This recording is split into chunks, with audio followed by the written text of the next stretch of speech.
Force in the Star Wars films is usually associated with unique individuals, where the Force is strong, an indicator that they are candidates for Jedi knighthood to work with this mystical power. Is it really true the Force can be found only in select individuals? No, absolutely not. In China, the Force is called Qi and is abundantly given to each and every person at birth and decreases with age. It can be supplemented through good foods and energetic healing practices, like Tai Chi and Qigong. Throughout East Asia, the hara is recognized as an energy center, similar to a chakra, and serves as a gateway to your ocean of Qi or life force. Also called the seat of power, it's located just 2 inches below the navel. When attuned to your hara, you can grow in courage, rootedness, and groundedness. Stormtrooper Finn committed treason by not following the orders given by Captain Phasma and Kylo Ren to kill civilians, then flees after being shocked by their cruelty. Finn's resistance is a great example of how life finds a way for soul to freely express its individuality by breaking away from the constraints of social consciousness. It's similar to being in a family or tribe that's invested in keeping you the same as them, just to maintain the collective's culture and mindset. Like his grandfather, Darth Vader, Kylo Ren chose the dark side. His affiliation with Snoke, the supreme leader of the First Order, began in his youth when he was made to live away from his parents, causing General Leia Organa great regret for having made that decision.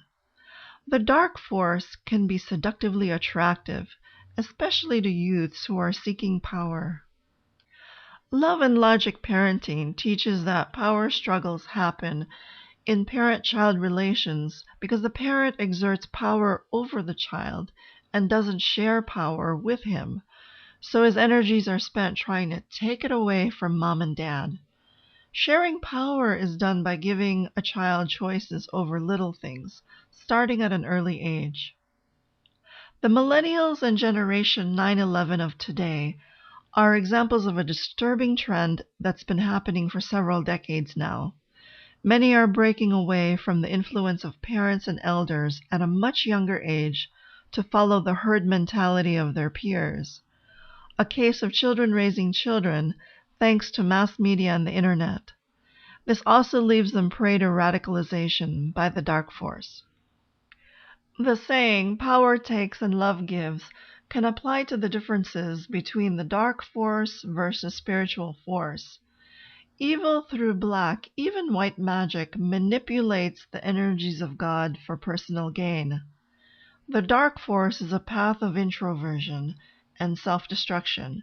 It has a vampire-like quality that has to constantly feed off of others, weakening them. The spiritual force's power feeds and nurtures you. You can grow from it.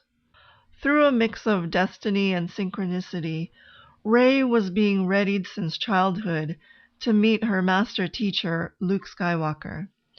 When the glorious meeting does happen, it's often a leap of faith for the student to follow the master.